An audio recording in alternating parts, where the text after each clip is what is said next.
ஆண்டவரே, தீயோரிடமிருந்து என்னை விடுவியும், வன்செயல் செய்வோரிடமிருந்து என்னை பாதுகாத்தருளும். அவர்கள் தம் மனதில் தீயனவற்றை திட்டமிடுகின்றனர், நாள்தோறும் சச்சரவுகளை கிளப்பி விடுகின்றனர். திருப்பாடல்கள் 140 1-2. வாழ்க்கை வரலாறு. புனிதர் பெச்சியர் நகர் புனித எலிசபெத் 1773 ஆண்டு பிரான்ஸ் நாட்டில் உள்ள லே பிளாங்க் என்னும் இடத்தில் பிறந்தவர்தான் இன்று நாம் நினைவு கூறுகின்ற புனித எலிசபெத் பெச்சியர். எலிசபெத்தின் குடும்பம் பிரான்சில் செல்வாக்கும் வசதியும் கொண்ட குடும்பமாக விளங்கி வந்தது. சிறு வயதிலிருந்தே எளிமையும் தாழ்ச்சியும் கொண்டவராக விளங்கிய எலிசபெத் சட்டம் பயின்று வழக்குரைஞராக பணியாற்றினார். இந்த சமயத்தில் அரசாங்கம் அவரது மூதாதையர்கள் வழிவந்த சொத்துக்களை அபகரிக்க முயன்றது.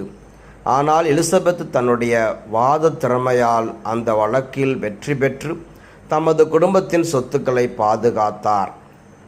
எலிசபெத் திருமண வயதை அடைந்தபோது அவரது பெற்றோர் அவருக்கு திருமணம் செய்து வைக்க பல்வேறு முயற்சிகளை மேற்கொண்டனர். ஆனால் எலிசபெத், நான் என்னை ஆண்டவருக்கு அர்ப்பணித்து விட்டேன், எனவே நான் யாரையும் திருமணம் செய்து கொள்ளப் போவதில்லை என்று கூறி தன்னை இறைப்பணிக்கு முழுமையாக அர்ப்பணித்தார். 1796 ஆண்டு எலிசபெத்தின் குடும்பம் லே பிளாங்கிலிருந்து பொய்டியர்ஸ் என்னும் இடத்திற்கு இடம்பெயர்ந்தது. எலிசபெத்தும் தனது குடும்பம் வாழ்ந்த இடத்திற்கு அருகில் சென்று அங்கு இறைப்பணியிலும் தன்னை ஈடுபடுத்தி கொண்டார். அந்நாட்களில் பிரான்ஸ் நாட்டில் திருச்சபைக்கு எதிரான கலவரங்கள் வெடித்தன. பல குருக்கள் நாடு கடத்தப்பட்டனர். சிலர் சிறையில் அடைக்கப்பட்டு சித்திரவதைகளுக்கு உள்ளாக்கப்பட்டனர். அரசாங்கத்தால் அங்கீகரிக்கப்பட்ட குருக்களே பணியாற்ற வேண்டும் என்ற நிலையும் ஏற்பட்டது.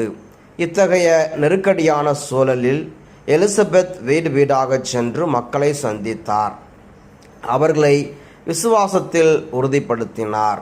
தன்னால் இயன்ற உதவிகளை செய்து துன்பத்தில் இருந்து மக்களுக்கு ஆறுதலாகவும் துணையாகவும் விளங்கினார். இந்த காலகட்டத்தில்தான் எலிசபெத்துக்கு அருட்தந்தை போர்னட் அவர்களின் அறிமுகம் கிடைத்தது. அவர் எலிசபெத்தின் இறைப்பணிக்கு மிகுந்த உறுதுணையாக இருந்தார். ஒருமுறை அவருடன் பேசிக் கொண்டிருந்த போது